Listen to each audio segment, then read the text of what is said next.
Tchou! Bonjour à tous, c'est GLG et je vous souhaite la bienvenue pour votre petit JT du Geek, toujours en mode électrique. Aujourd'hui, zoom sur une collaboration qui fait du bruit dans l'univers des véhicules électriques. La Wuling Mini EV s'associe avec le jeu populaire Eggy Party pour une édition spéciale. Je connais pas le jeu, mais si vous connaissez, n'hésitez pas à me dire en commentaire. La Wuling Mini EV, surnommée le véhicule de mobilité populaire, a su conquérir le cœur et surtout le marché chinois des véhicules électriques neufs grâce à son allure branchée et surtout son prix attractif. Avec plus de 1,2 million d'unités vendues, oui on parle de la Chine, elle domine le segment des micro-véhicules électriques purs. Cette troisième génération, baptisée Macaron, lancée en novembre 2023, se voit maintenant dotée d'une édition spéciale Eggy Party, mise en vente le 23 mars. La collaboration promet de séduire la jeune génération avec ses éléments de design co-brandés, incluant des autocollants et une voiture personnalisée.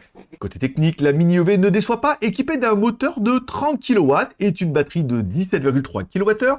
Elle offre une autonomie de 215 km avec des options de recharge rapide et lent. Et son prix, me direz-vous, uniquement 46 800 yuan, soit environ 5 800 €. Encore une fois, c'est un prix hors taxe si on prend le taux de conversion du yuan chinois en euros.